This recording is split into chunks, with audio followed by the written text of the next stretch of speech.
পলাশীর যুদ্ধ, the battle of Plassey.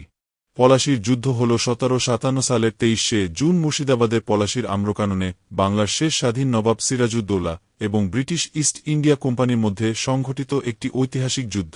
এই যুদ্ধটি কেবল একটি সামরিক সংঘাত ছিল না, বরং এটি ছিল বাংলার স্বাধীনতা হারানোর এবং ভারতীয় উপমহাদেশে ব্রিটিশ শাসনের ভিত্তি স্থাপনের একটি কলঙ্কজনক অধ্যায়। সহজতম ভাষায় বলতে গেলে, মীর জাফরের মতো বিশ্বাসঘাতকদের সহায়তায় ইংরেজ সেনাপতি রবার্ট ক্লাইভ নবাবকে পরাজিত করেন।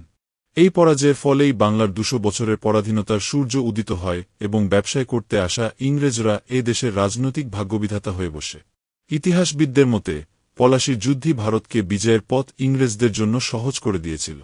একজন নতুন শিক্ষার্থীর জন্য বিষয়টি এভাবে বোঝা সহজ। মনে করুন আপনার নিজের ঘরে আপনারই কিছু আত্মীয়, যেমন মীর জাফর, ঘসেটি বেগম, বাইরের এক শত্রুর সাথে হাত মিলিয়ে আপনাকে আপনার ঘর থেকে বের করে দিল। পলাশীর যুদ্ধ ছিল ঠিক তেমনই একটি ঘটনা। তরুণ নবাব সিরাজউদ্দৌলা যখন দেশ ও মাটিকে রক্ষা করতে চাইলেন, তখন তার আপনজনরাই ক্ষমতার লোভে ইংরেজদের সাথে গোপন চুক্তি করল। যুদ্ধের ময়দানে নবাবের বিশাল সৈন্যবাহিনী থাকলেও সেনাপতি মীর জাফর পুতুলের মতো দাঁড়িয়ে থেকে যুদ্ধ না করে ইংরেজদের জেতার সুযোগ করে দিলেন। এই একটি যুদ্ধের হার আমাদের কেবল স্বাধীনতা কেড়ে নেয়নি, বরং আমাদের ধনসম্পদ লুট করে নেওয়ার জন্য ইংরেজদের হাতে চাবিকাঠি তুলে দিয়েছিল। এ কারণেই ইতিহাসে পলাশীর যুদ্ধকে বাঙালির পরাধীনতার সূচনালগ্ন বলা হয়। প্রদত্ত তথ্যের আলোকে পলাশীর যুদ্ধের পটভূমি ও ফলাফল সংক্রান্ত 20টি সহজ ও বিস্তারিত গুরুত্বপূর্ণ বৈশিষ্ট্য নিচে নাম্বারিং করে তুলে ধরা হল। 1. অভ্যন্তরীণ পারিবারিক ষড়যন্ত্র। নবাব সিরাজউদ্দৌলা সিংহাসনে বসার পর থেকেই তার আপন খালা ঘসেটি বেগম এবং পূর্ণিয়ার শাসনকর্তা শওকত জঙ্গ তার বিরুদ্ধে ষড়যন্ত্র শুরু করেন। এই পারিবারিক কলহ নবাবের অবস্থানকে দুর্বল করে দিয়েছিল। 2. ইংরেজ ও বিশ্বাসঘাতকদের আঁতাত। সুযোগ সন্ধানী ইংরেজ বণিকরা নবাবের বিরোধী পক্ষ মীর জাফর, রায় দুর্লভ এবং জগৎ শেঠদের সাথে গোপনে হাত মেলায়। এই গোপন জোটই ছিল নবাবের পতনের মূল কারণ। 3. নবাবকে কর প্রদানে ইংরেজদের অস্বীকৃতি। আলীবর্দী খানের সময়কার সন্ধির শর্ত ভেঙে ইংরেজরা নবাবকে ন্যায্য কর দেওয়া বন্ধ করে দেয়। এটি নবাবের সাথে তাদের সম্পর্কের চরম অবনতি ঘটায়। 4. দুর্নীতিবাজ কৃষ্ণদাসকে আশ্রয় দান। নবাবের শত্রু কৃষ্ণদাস প্রচুর ধনসম্পদ চুরি করে কলকাতায় ইংরেজদের কাছে আশ্রয় নেয়। নবাব তাকে ফেরত চাইলেও ইংরেজ গভর্নর রোজার ড্রেক নবাবের দূতকে অপমান করে তাকে ফেরত দিতে অস্বীকার করেন। 5. ফোর্ট উইলিয়াম দুর্গের অবৈধ সংস্কার। নবাবের নিষেধ অমান্য করে ইংরেজরা কলকাতায় তাদের দুর্গ সংস্কার ও পরিবর্ধন করতে থাকে। এটি নবাবের সার্বভৌমত্বের ওপর একটি সরাসরি আঘাত ছিল। 6. নবাবের কাসিম বাজার কুটি দখল। ইংরেজদের শায়েস্তা করতে সিরাজউদ্দৌলা তাদের কাসিম বাজার কুটি দখল করেন। এটি ইংরেজদের মনে ভীতি ও ক্ষোভ তৈরি করে, যা যুদ্ধের দিকে মোড় নেয়।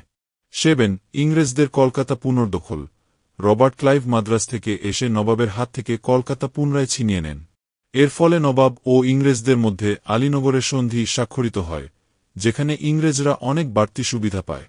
8. মীর জাফরের বিশ্বাসঘাতকতা। মীর জাফর বাংলার নবাব হওয়ার লোভে ইংরেজদের সাথে এই মর্মে চুক্তি করেন যে যুদ্ধের ময়দানে তিনি নবাবকে সাহায্য না করে ইংরেজদের জয়ী করবেন। 9. বাংলার স্বাধীনতা সূর্যের অস্তমিত হওয়া। পলাশীর যুদ্ধে পরাজয়ের মাধ্যমে বাংলার 200 বছরের পরাধীনতা শুরু হয়। এটি কেবল একটি যুদ্ধের হার ছিল না, এটি ছিল একটি জাতির দাসত্বের সূচনা। 10. তাবেদার বা পুতুল নবাবের শাসন।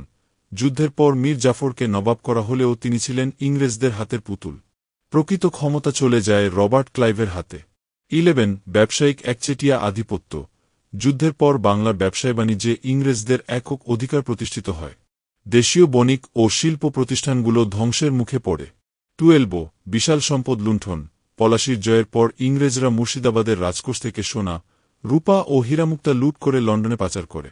স্বয়ং রবার্ট ক্লাইভও এই লুণ্ঠনের অঢেল সম্পদের বর্ণনা দিয়েছিলেন। 13. ফরাসি শক্তির চিরস্থায়ী বিদায়।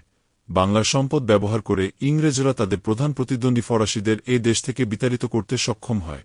এর ফলে ভারতে ইংরেজদের কোনো শক্তিশালী ইউরোপীয় শত্রু অবশিষ্ট রইল না। 14. রাজনৈতিক ও প্রশাসনিক শূন্যতা। হঠাৎ করে নবাবী শাসন ভেঙে পড়ায় দেশে একটি যোগ্য নেতৃত্বের অভাব দেখা দেয়। ইংরেজদের শাসন কাঠামো তৈরি না থাকায় অরাজকতা সৃষ্টি হয়। 15. 24 পরগনার জমিদারি লাভ। বিশ্বাসঘাতকতার পুরস্কার হিসেবে মীর জাফর ইংরেজ ইস্ট ইন্ডিয়া কোম্পানিকে 24 পরগনার বিশাল এলাকার জমিদারি সত্ত্ব লিখে দেন। 16. মুসলিম শিক্ষা ও সংস্কৃতির বিলুপ্তি। নবাবী শাসনের পতনের সাথে সাথে প্রচলিত ফার্সি ও মুসলিম শিক্ষা ব্যবস্থা ক্ষতিগ্রস্ত হয় এবং সেখানে ধীরে ধীরে ইউরোপীয় শিক্ষা ও সংস্কৃতির অনুপ্রবেশ ঘটে। 17 ব্রিটিশ সাম্রাজ্যের শক্তিশালী ভিত্তি স্থাপন। পলাশীর যুদ্ধই সমগ্র ভারতীয় উপমহাদেশে ব্রিটিশ সাম্রাজ্য বিস্তারের পথ প্রশস্ত করে দেয়। এই জয় ছাড়া ইংরেজদের পক্ষে পুরো ভারত দখল করা সম্ভব হতো না। 18 অর্থনৈতিক মেরুদণ্ড ভেঙে পড়া।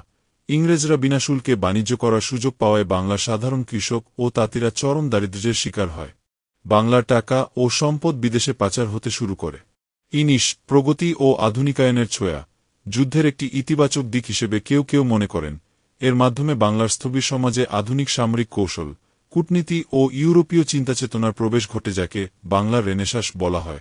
20 বাংলার শেষ স্বাধীন নবাবের প্রস্থান। পলাশীর যুদ্ধের পর সিরাজউদ্দৌলাকে হত্যা করার মাধ্যমে বাংলার একটি স্বাধীন রাজবংশের অবসান ঘটে এবং শুরু হয় দীর্ঘ 2 বছরের ঔপনিবেশিক দুঃশাসন।